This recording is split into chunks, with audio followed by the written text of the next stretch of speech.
what I guess led into like your interest in joining the game from a young age? I know you said like obviously grew up in Park Hill, Montbello and stuff, but I mean, were you ever considering any other options, or did you feel like okay, like did you get influenced into I'm gonna join a gang? Like how did it kind of come about? I suppose. No, I mean, to be honest with you, I used to like going to school, bro. I was an honor roll student. Mm, School's fun. I always still say that if yeah, a kid doesn't like going to school, something's wrong. yeah. You know what I I mean? love school. Yeah, If somebody doesn't like going to work, something's wrong at work.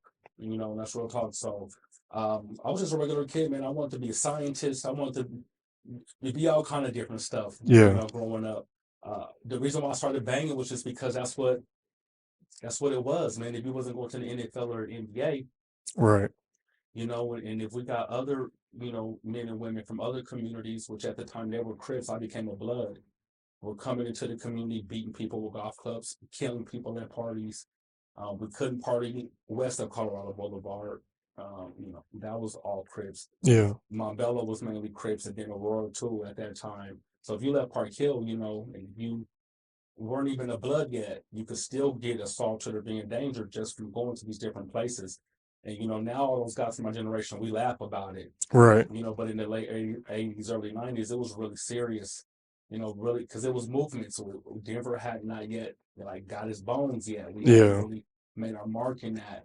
And so all these different cities, but Denver especially, we really have a West Coast style, you know, energy right. about us, right? This is more of like a West Coast style cultural of a city. Mm, And we dove headfirst into it because it was more of a community representation right, at that time. You know, you could say you're a Blood or a Crip, but it's really, if you from over here, that's what you are. right. You know, so it's more about community. For me, it was more about community.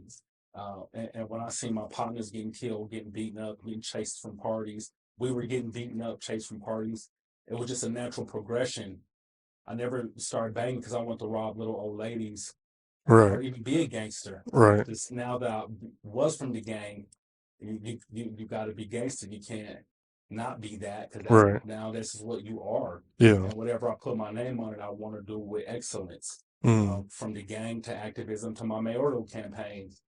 If I lose, I lose, but it's not going to be because it's slouchy or because I didn't do my best. And that's why my gang history became so bad because now that I'm involved for my community, we got to go. Whatever gangsters do, hey, we got to do that. It's a to-do list, right. and I made mines, you know. But and I don't have, you know, the only thing I regret from that is really all the violence from it. Man, there's Mm, many good moments. I met some good people in the streets too, whether right. crackheads, Bloods, Crips, rivals, Yeah.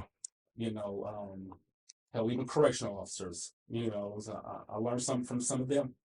You know, Right. and when I left the gangs and came home, I really want to put that energy I put into being a Damu into really doing something, starting in Park Hill, but branching out to those other communities I talked about. Right. Right. Did you